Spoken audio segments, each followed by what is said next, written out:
Abramos mais uma vez, irmãos, texto sagrado. Esse texto não será projetado nem está no boletim. Isso nós teremos de abrir mesmo na Escritura. Carta do apóstolo Paulo aos Efésios, capítulo 1.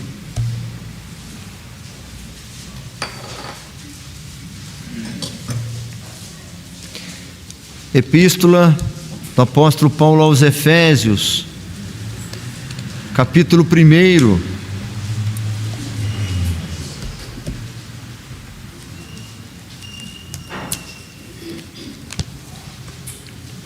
Do verso 15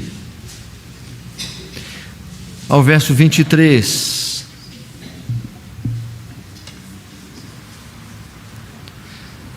Efésios 1, 15 a 23. Assim diz o texto sagrado: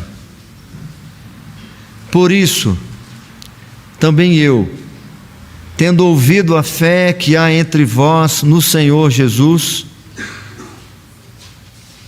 e o amor para com todos os santos, não cesso de dar graças por vós, fazendo menção de vós nas minhas orações, para que o Deus de nosso Senhor Jesus Cristo, o Pai da glória, vos conceda espírito de sabedoria e de revelação no pleno conhecimento dele, iluminados os olhos do vosso coração, para saberdes qual é a esperança do seu chamamento, qual a riqueza da glória da sua herança nos santos, e qual a suprema grandeza do seu poder para com os que cremos, segundo a eficácia da força do seu poder, o qual exerceu ele em Cristo, ressuscitando-o dentre os mortos e fazendo-o sentar à sua direita nos lugares celestiais. Vamos juntos a partir daqui?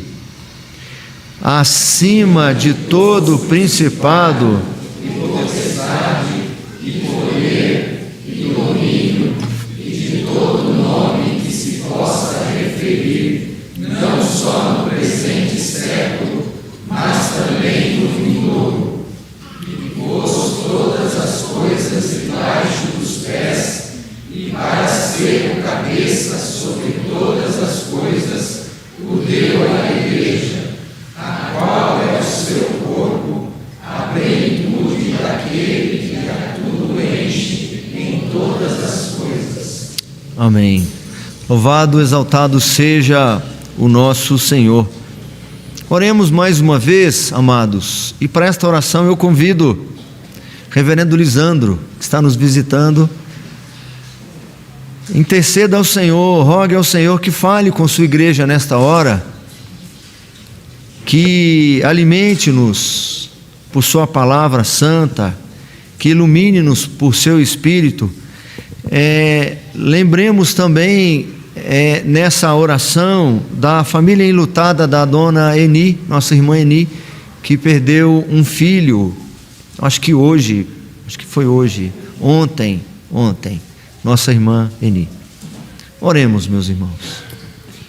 Bondoso Deus, Tu és santo e és digno de todo o nosso louvor, de toda a nossa adoração, da alegria da nossa alma.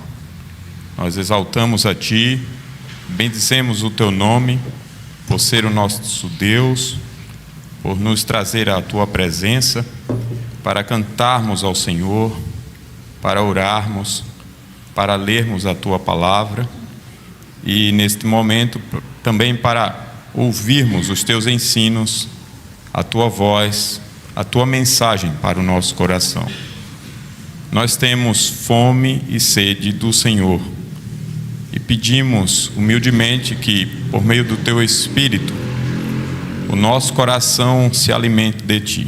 Amém, Senhor. Nós possamos de fato ouvir a Tua voz pela instrumentalidade do Teu servo, e por isso nos humilhamos em Tua presença, pedindo que nos abençoes. Amém, Senhor. Também oramos, ó Pai, pela vida da família enlutada, a dona Eli, pedindo que o Senhor console esta família, todos os que ficaram, e esteja sustentando a cada um.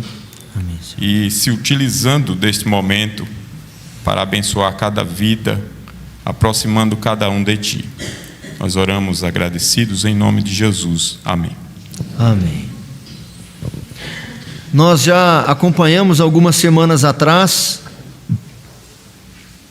a exposição da primeira sessão, ou da sessão anterior, que foi aí do versículo 3 até o versículo 14. Nós aprendemos aqui bênçãos maravilhosas da parte do Senhor, que foram resolvidas, foram determinadas lá na eternidade, foram promovidas lá no céu.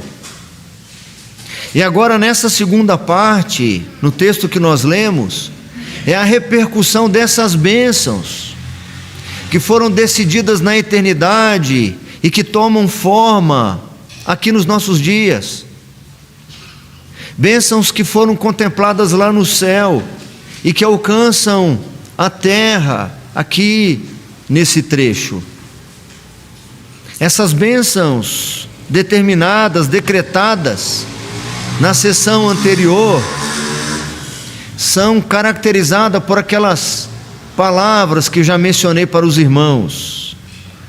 Nós encontraremos na sessão anterior afirmações em relação ao povo de Deus, aos crentes de Éfeso e aos crentes de um modo geral, como tendo sido eleitos, como tendo sido adotados, remidos e selados. Eleitos em Cristo para serem santos e irrepreensíveis, adotados como seus filhos, tornando-se agora família de Deus, remidos pelo sangue do Cordeiro e selados pelo Espírito Santo. Essas benesses, eu repito, essas bênçãos proferidas lá na eternidade, elas garantem agora as bênçãos aqui na temporalidade que nós acabamos de ler.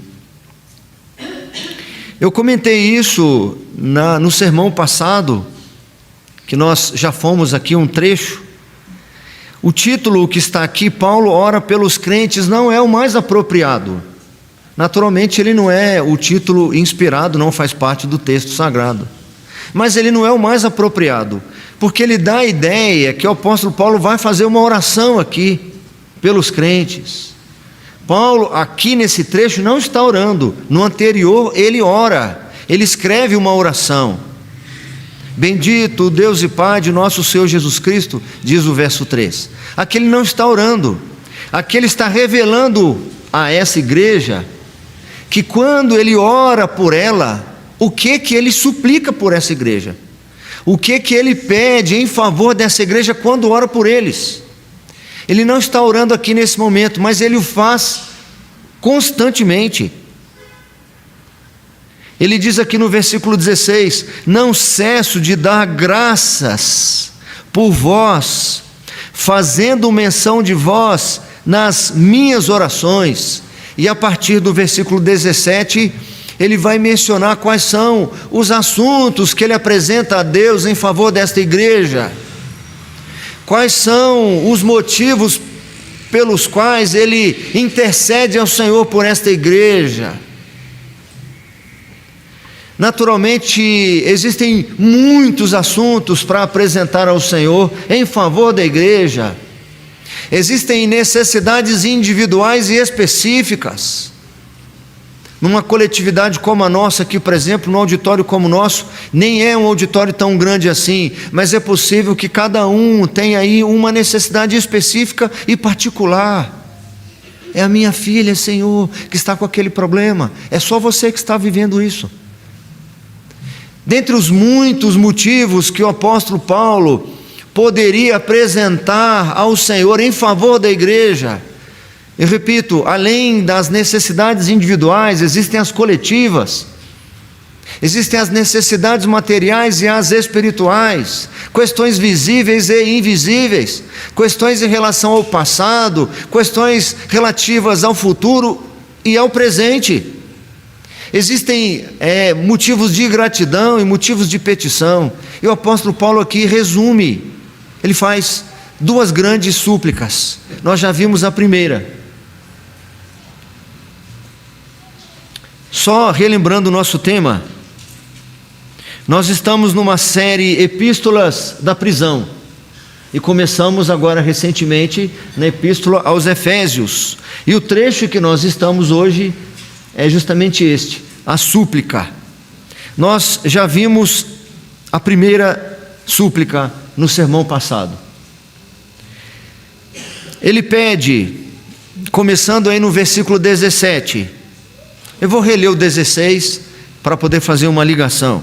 No 16 ele diz assim: não cesso de dar graças por vós, fazendo menção de vós nas minhas orações, para que o Deus de nosso Senhor Jesus Cristo, o Pai da glória, vos conceda. Então é importante para nós o que ele vai pedir agora. Nas suas constantes orações pela igreja, o que ele pede ao Pai, o que ele pede a Deus que conceda à igreja? Nós já vimos isso aqui. Que Deus conceda à igreja de Éfeso sabedoria que venha do alto. Que mais? Ele pede ao Senhor que conceda a revelação do pleno conhecimento de Deus. Nós vimos isso no sermão passado. E ainda, nessa primeira súplica, ele pede para que o Senhor lhes conceda a iluminação dos entendimentos, o pleno conhecimento de Deus, que foi a petição anterior, deve vir acompanhado da iluminação do coração, para que se torne perceptível e compreensível as coisas profundas de Deus. Então, Paulo roga ao Senhor que conceda à igreja sabedoria que venha do alto. Falamos bastante sobre isso e está gravado lá no YouTube. Eu recomendo, se você não ouviu, ouça, porque complementa o que nós ouviremos hoje.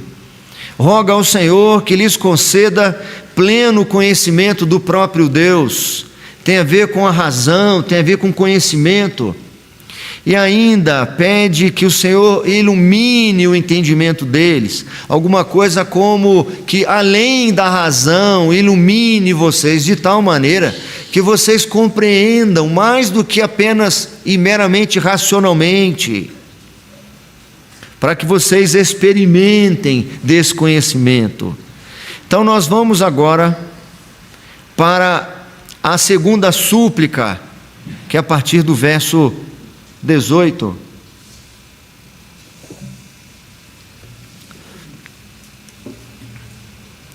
Ele diz assim,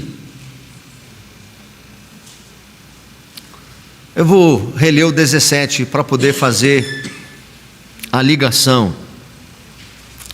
Para que o Deus de nosso Senhor Jesus Cristo, o Pai da glória, vos conceda espírito de sabedoria, já vimos, e de revelação no pleno conhecimento dele, já vimos. Iluminados os olhos do vosso coração, também já vimos.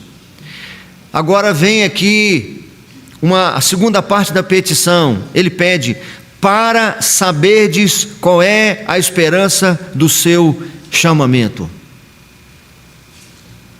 Para quem está anotando, esse é o 2.1. Na segunda súplica, ou no segundo bloco de súplicas, o apóstolo Paulo roga ao Senhor que dê a eles conhecimento sobre a esperança que acompanha a sua vocação. Lembrando que vocação aí é chamado, é um sinônimo. Chamado e vocação. No texto mesmo, ele coloca chamamento, para saberdes qual é a esperança do seu chamamento. É relevante para nós isso. É importante para nós descobrir quais foram as prioridades do apóstolo Paulo. dentre os muitos e variados pedidos que ele poderia fazer a Deus em relação à igreja, muitas certamente eram as necessidades dessas pessoas e desses crentes. O apóstolo Paulo pede, além do que nós já vimos até aqui, pede para que o Senhor dê a eles conhecimento acerca da esperança que acompanha o chamamento, que acompanha a vocação. Vocês foram chamados, vocês já ouviram, vocês foram chamados por Deus para serem filhos de Deus. E esse chamamento não vem sozinho, este chamamento, ele vem acompanhado de algo extraordinário, que é a esperança. Esse chamamento precisa vir acompanhado de esperança. Esperança é o sobrenome da vocação de vocês. Esperança está ou deve estar no DNA de todos aqueles que foram chamados a fazerem parte do povo de Deus. É o chamado que nos faz participantes das promessas e do poder do Evangelho. É esse chamamento, essa vocação que nos fez participantes das riquezas inescrutáveis de Cristo. Foi esse chamamento que nos fez filhos adotivos do Senhor. Qual que é a esperança que acompanha essa vocação? O que deve firmar, fundamentar o nosso chamado? O que deve alimentar esta certeza de que eu sou crente? Eu não sei quanto a você, mas algumas vezes na minha caminhada cristã, sobretudo lá atrás, algumas vezes na minha porta batia uma dúvida, diante de algumas situações, sobretudo de falhas e fraquezas pessoais, diante de algumas dificuldades, eu me fiz algumas vezes essa pergunta: será que eu sou crente mesmo? Será que eu fui chamado mesmo pelo Senhor? E aqui o apóstolo Paulo, ao invés de pedir o pão de cada dia, que é lícito, é adequado, é correto, é bíblico, além de pedir que haja entre eles acordo, paz, que é lícito, é bíblico, o apóstolo Paulo resume os seus pedidos, e esse é um deles, esse é um que não pode ficar de fora.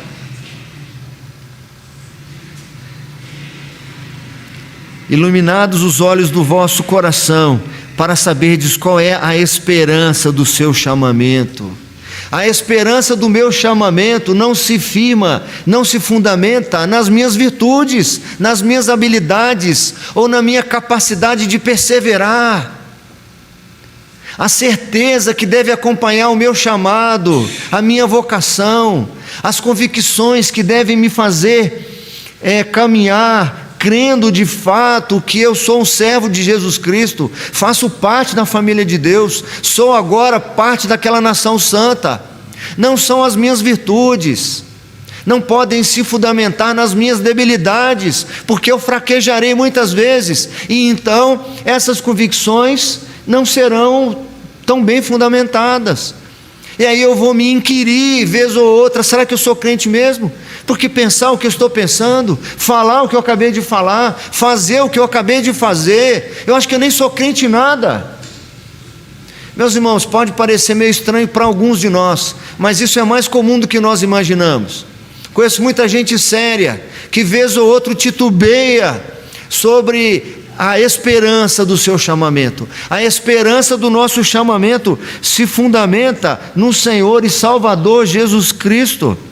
A esperança que se prende a esta vocação nos é assegurada, porque pela riqueza de sua glória e de Cristo, Ele nos concede que sejamos poderosamente fortificados por seu Espírito no homem interior. É Cristo quem garante o meu chamamento, é o Espírito Santo que em mim habita, que garante que eu sou filho de Deus.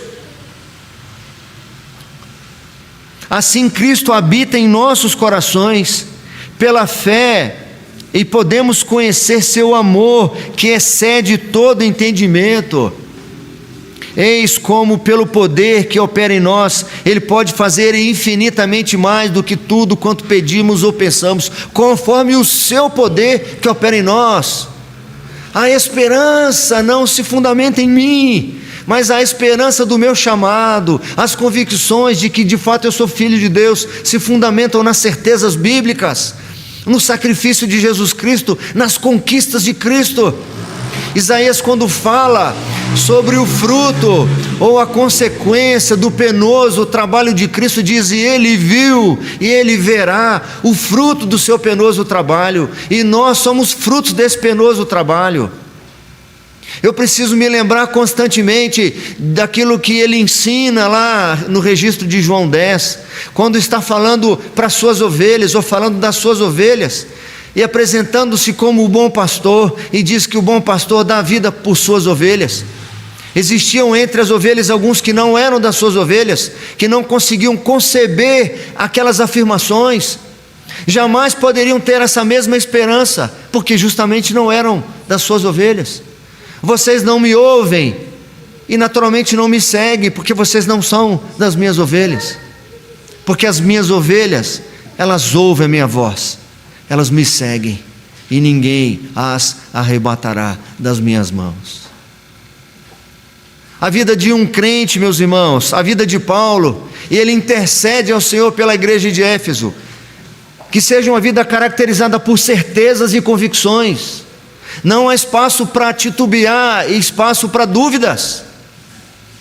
Eu repeti isso algumas vezes na semana passada, e vou repetir no sermão passado, e vou repetir algumas vezes. O apóstolo Paulo está praticamente introduzindo ainda a sua carta. Ele vai dizer de coisas dificílimas que essa igreja aqui precisa atender. Ele vai apresentar desafios enormes para essa igreja. Se você observar, ele vai chegar, por exemplo, no capítulo 5, e vai dizer algo extremamente desafiador. Ele vai dizer assim no verso 1: sede, pois, imitadores de Deus como filhos amados, e andai em amor, como também Cristo nos amou, e se entregou a si mesmo por nós, como oferta e sacrifício a Deus em aroma suave. É isso que Ele requer de nós, que o Senhor requer de nós. Nós vamos encontrar aqui palavras extremamente desafiadoras, e para que esta igreja não titubeie, não balance, não naufrague na fé, não sejam dúbios, não fiquem como aqueles homens e mulheres nos dias do profeta Elias. Elias os adverte: até quando cocheareis entre dois senhores? Até quando vocês vão ficar titubeando entre agradar pessoas e agradar Deus, ou agradar Baal e agradar Deus, naquele caso? Ou como as exortações de Tiago, quando diz: homens de ânimo dobre, ânimos inconsistentes. Paulo se demonstrava na sua vida ser um homem de convicções. Tenho por certo, é o que ele afirma, que os sofrimentos do tempo presente, que os abalos do tempo presente, que as perseguições do tempo presente, que toda a dor do tempo presente não podem ser comparadas à glória a ser revelada em Cristo Jesus. Eu tenho por certo que sou filho de Deus, eu tenho por certo que sou da família de Deus, não pelos meus méritos, pela minha capacidade, mas pela esperança.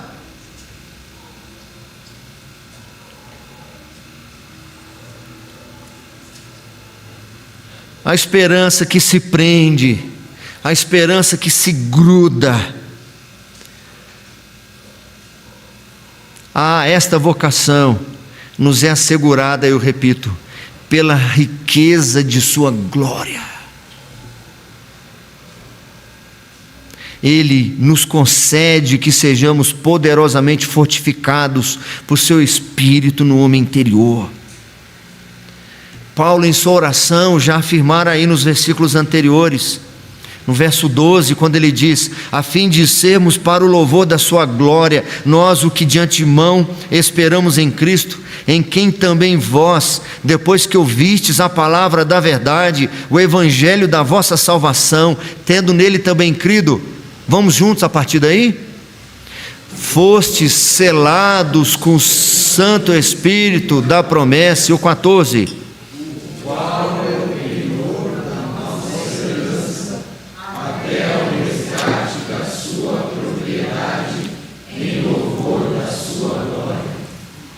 Além disso, esse chamado e a esperança que a ela se prende, diz um comentarista, essa esperança que acompanha o nosso chamado, que acompanha a nossa vocação,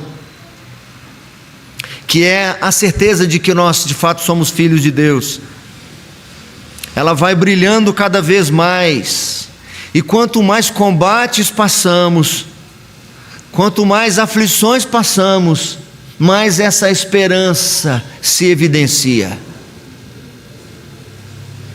Essa esperança, ela se reproduz, ela se multiplica nos desertos da vida.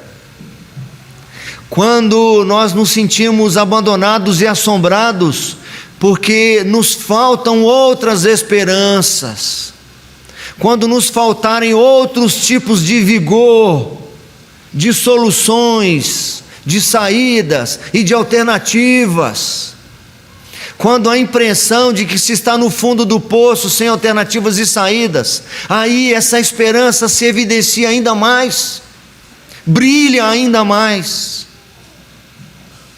Ele diz o seguinte: além disso, esse chamado e a esperança que a ela se prende, brilharão cada vez mais no combate contra as potências das trevas, que se opõem à marcha do cristão, assim como ao crescimento e à maturidade da igreja. Ele continua, esse comentarista: porque esta vocação celeste se manifesta e depois se afirma em pleno combate. Esse combate se intensificará cada vez mais até o momento em que soar a trombeta. Então abandonaremos a espada para receber a coroa. Os ferimentos e o opróbrio, a vergonha, receberão sua recompensa, porque a visão da fé dará lugar à realidade de sua presença. Esperança deve acompanhar o nosso chamado. Não cesso de dar graças por vós, amados irmãos da igreja de Éfeso, fazendo menção de vós nas minhas orações, pedindo ao Senhor para que o Deus de nosso Senhor Jesus Cristo, o Pai da glória, vos conceda espírito de sabedoria, vos conceda revelação no pleno conhecimento dele, que ilumine os vossos olhos, ilumine os olhos do vosso coração, para saberdes qual é a esperança do seu chamamento. Nessa segunda súplica, ainda,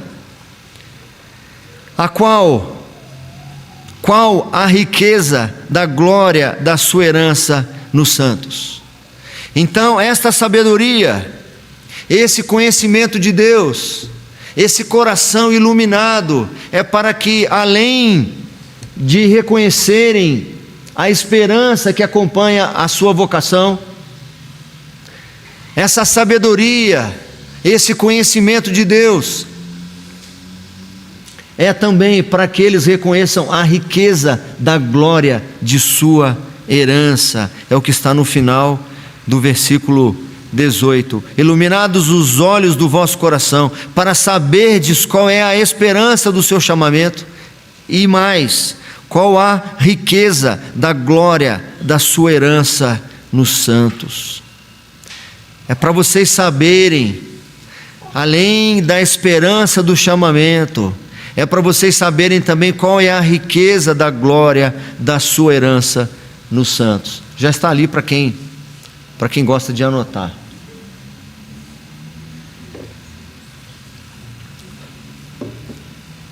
Muitos textos do Antigo Testamento afirmam que o Senhor diz a respeito do seu povo como sendo de sua propriedade peculiar. Muitos textos afirmam acerca do povo de Deus como sendo de sua possessão santa, sua herança, ainda que o mundo todo lhe pertença.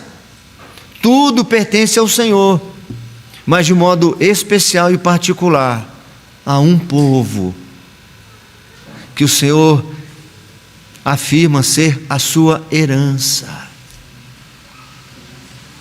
Moisés, escrevendo Deuteronômio, diz o seguinte: porque tu és povo santo ao Senhor teu Deus.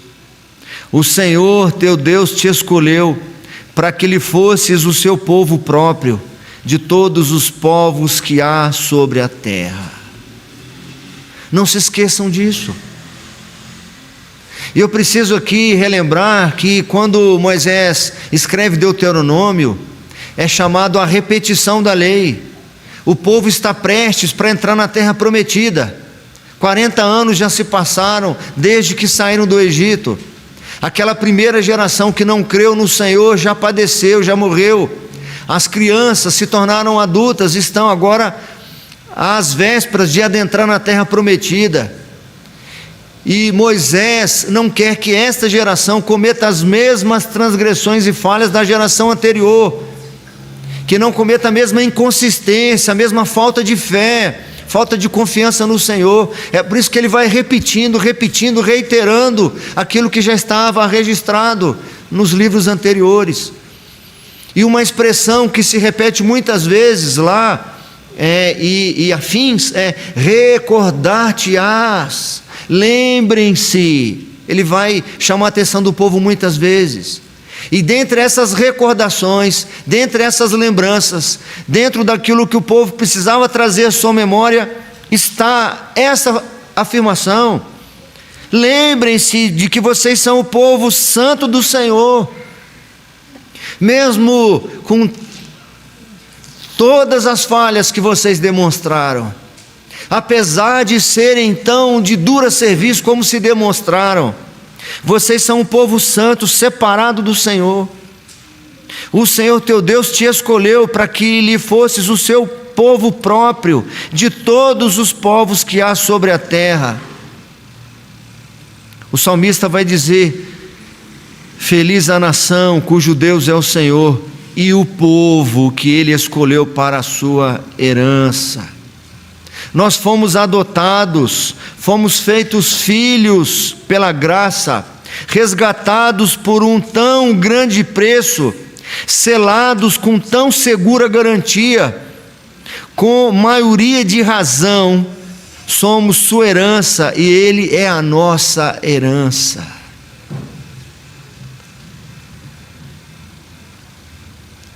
O apóstolo Paulo, eu repito, tinha muitos motivos para apresentar ao Senhor em relação à igreja de Éfeso. Mas, inspirado pelo Espírito Santo, ele sabe do que essa igreja vai enfrentar. E pelo registro bíblico, nós também sabemos. Nós sabemos como essa igreja deu trabalho para o pastor que sucedeu o Paulo lá, Timóteo. Timóteo assumiu o pastorado da igreja de Éfeso. Quando Paulo escreve a carta a Timóteo, ele está dando orientações para ele aplicar lá na igreja de Éfeso. Nós sabemos que o próprio apóstolo Paulo, quando se despede dos presbíteros desta igreja, faz uma advertência muito séria.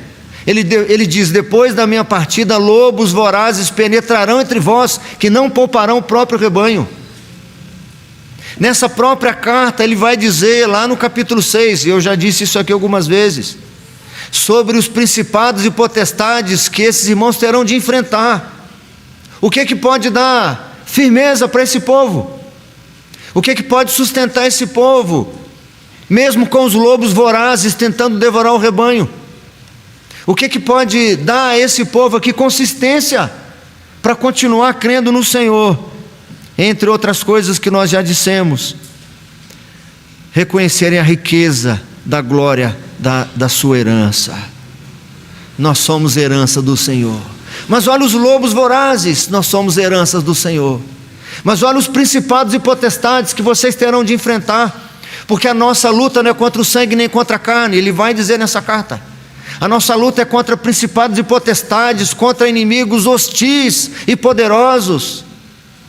Mas essa igreja pode se firmar na certeza da herança, da glória de sua herança. Temos uma herança. O Senhor é a nossa herança, como nós somos a herança do Senhor. uma recomendação: não lesemos o nosso Senhor quanto ao direito que Ele tem sobre nós. Não roubemos, não usurpemos ao Senhor o direito que Ele tem sobre nós. Nós somos povo de sua propriedade exclusiva, fomos separados para Ele. Significa que muita coisa não serve para nós mais, muitas posturas não devem se nomear mais entre nós. E o apóstolo Paulo vai dizer isso ao longo da carta,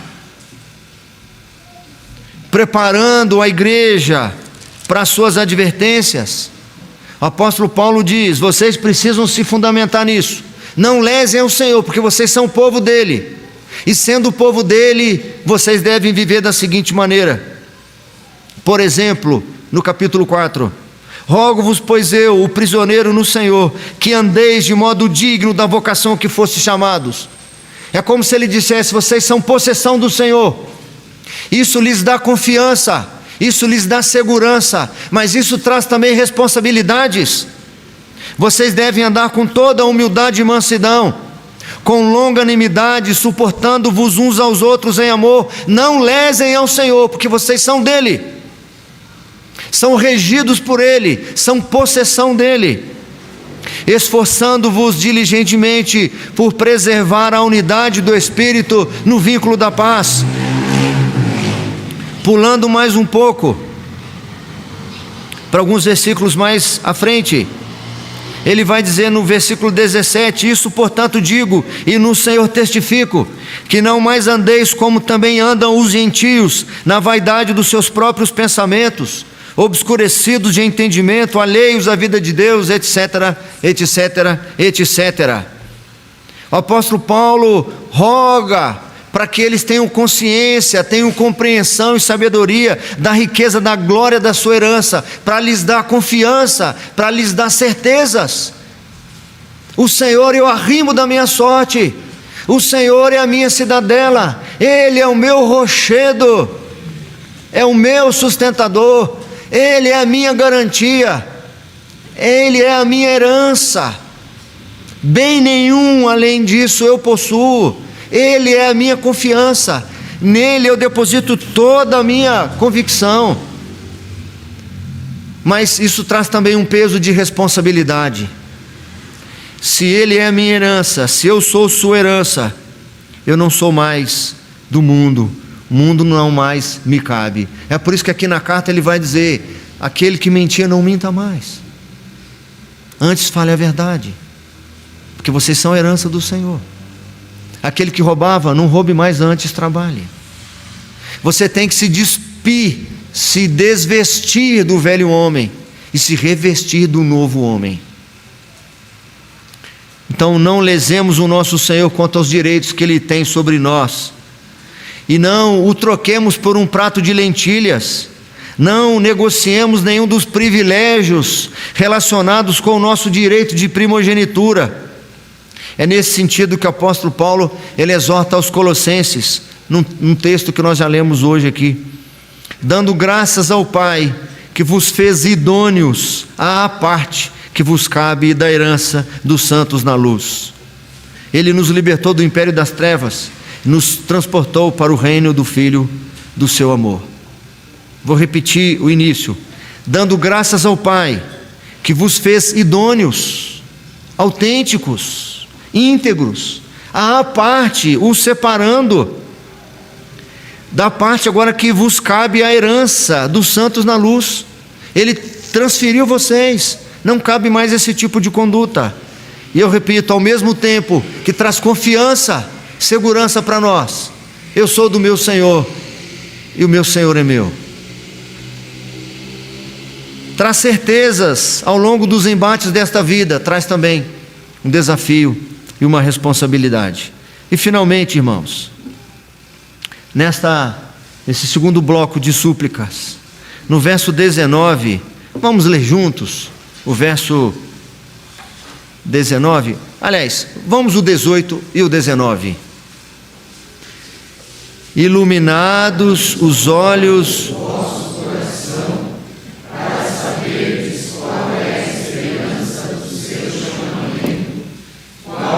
riqueza da glória da sua herança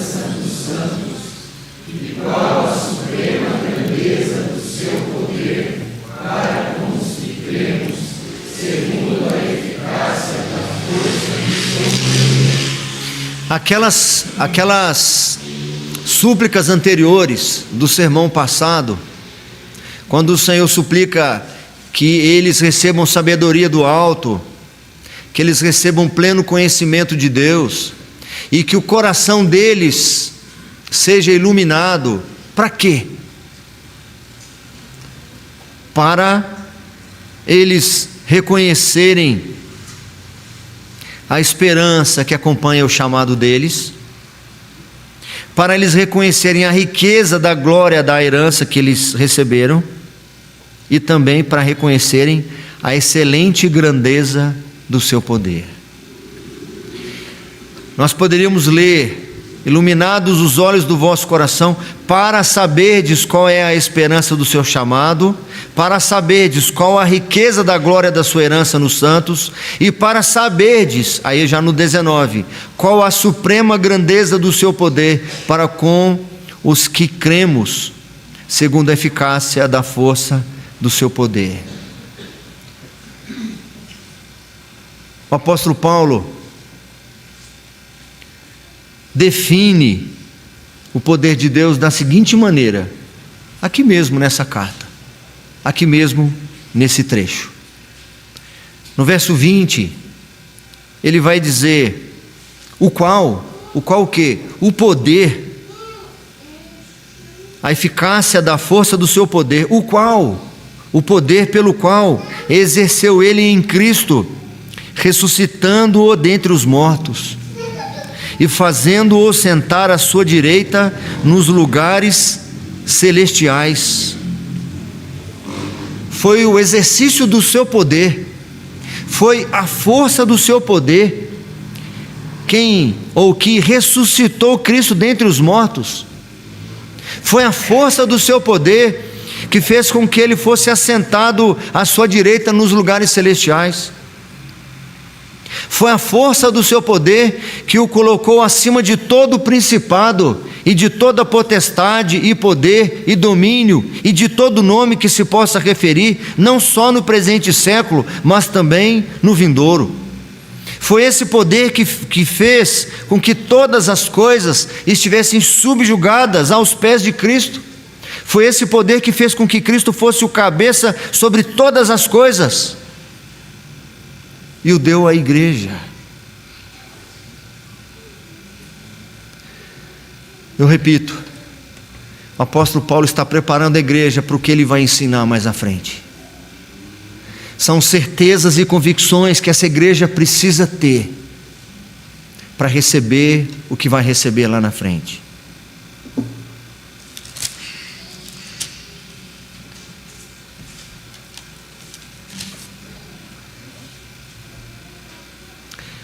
Ele vai finalizar a carta dizendo assim: quanto ao mais, sede fortalecidos no Senhor e na força do seu poder.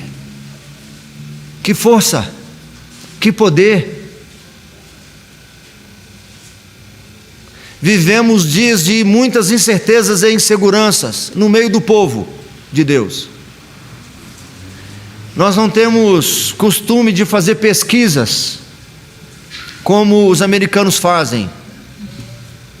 Quem tem alguma noção aí de teologia sabe que eles têm costume de fazer pesquisas sobre igreja grande, pequena, média, quantas igrejas abrem, quantas igrejas fecham, quantas igrejas são de linha pentecostal, etc, etc. São muito bons em estatísticas e pesquisas, não só no ambiente eclesiástico, mas em todos os outros ambientes. Mas numa humilde observação, nós podemos afirmar, sem sombra de dúvidas, que nós vivemos uma época em que a cristandade vive muitas incertezas, inseguranças e medo, pavores, traumas, marcados pelo medo do porvir, da velhice, da doença, da morte, do desconhecido, do que vai acontecer daqui a algum instante, do resultado do exame. Como se perde facilmente noites de sono por causa de incertezas e medos e preocupações.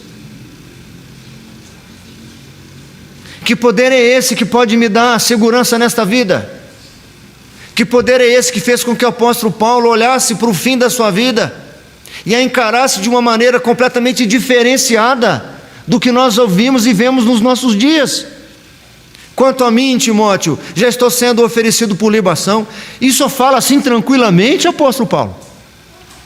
Isso só fala assim desse jeito? Quanto a mim, já estou sendo oferecido por libação. O tempo da minha partida é chegado. Mas eu combati o bom combate. Eu completei a carreira, guardei a fé. Os meus olhos agora estão postos no autor e consumador da minha fé, naquele reto juiz que me dará naquele dia a coroa da vida. E não somente a mim, mas a todos quantos amam a sua vinda. Que desespero nós vivemos, meus irmãos. E a partir de mim, não estou isento e imune a isso. Que falta de esperança nós vivemos. Que inconstância nós vivemos na nossa fé. Que poder é esse do Senhor que nós o minimizamos diante de quaisquer ameaças nesta vida, quaisquer aborrecimentos, quaisquer desencontros, dos menores que sejam. Nós perdemos a paz, perdemos a esperança. E o apóstolo Paulo vai reiterar: quanto mais sede fortalecidos no Senhor e na força do seu poder. Porque sendo fortalecidos no Senhor e na força do seu poder, vocês poderão enfrentar os maiores e piores adversários.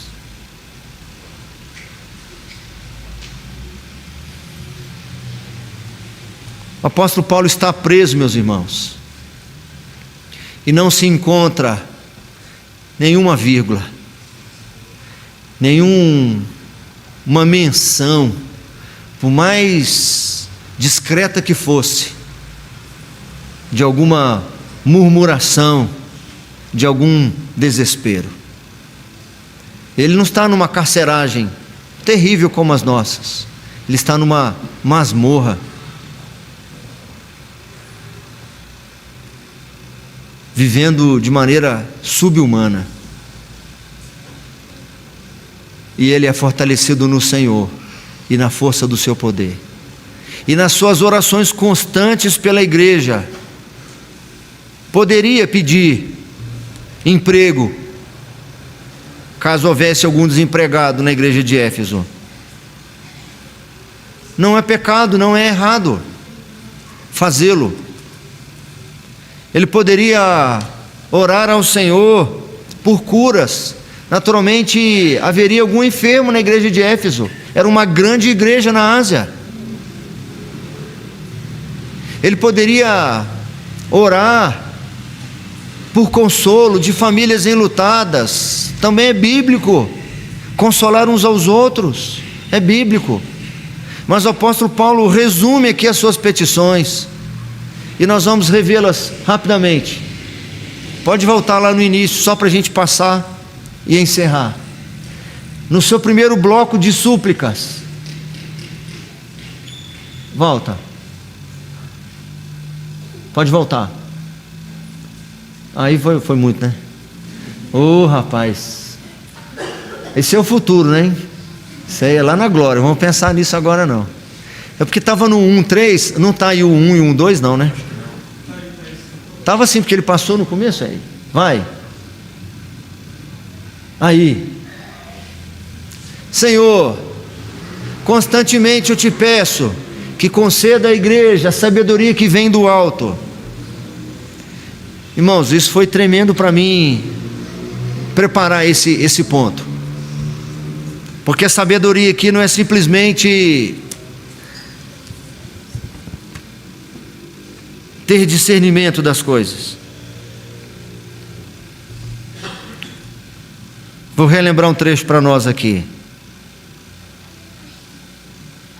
O apóstolo Paulo, quando roga ao Senhor que conceda aos crentes de Éfeso sabedoria, eu fui pesquisar, por exemplo, o que Tiago fala sobre sabedoria. E além de dizer que nós devemos pedir ao Senhor sabedoria, que concede gratuitamente, ele falou mais.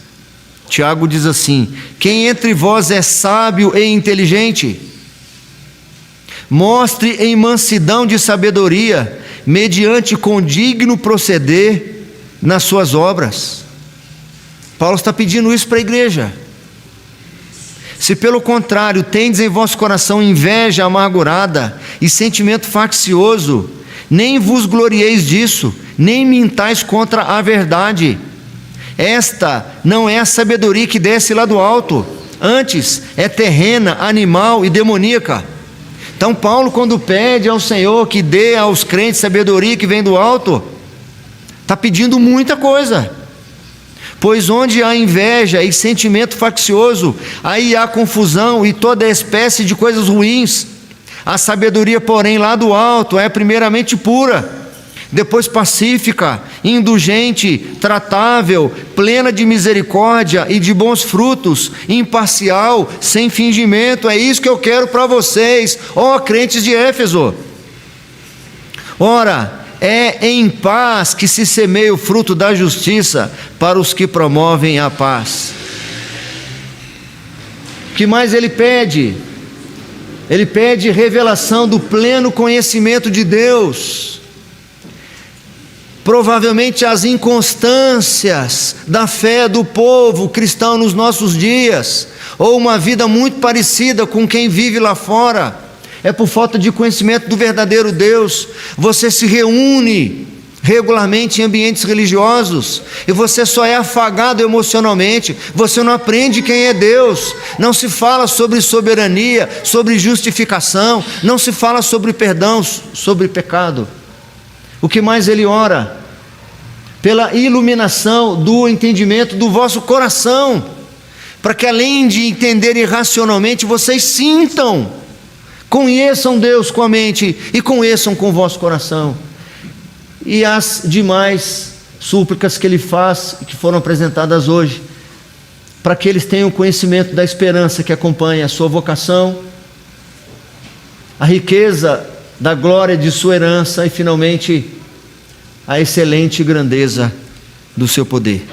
Que Deus tenha misericórdia de nós, que sejam motivos de nossas orações, que sejam nossas petições apresentadas diante do Senhor, motivos como esses que o apóstolo Paulo apresenta.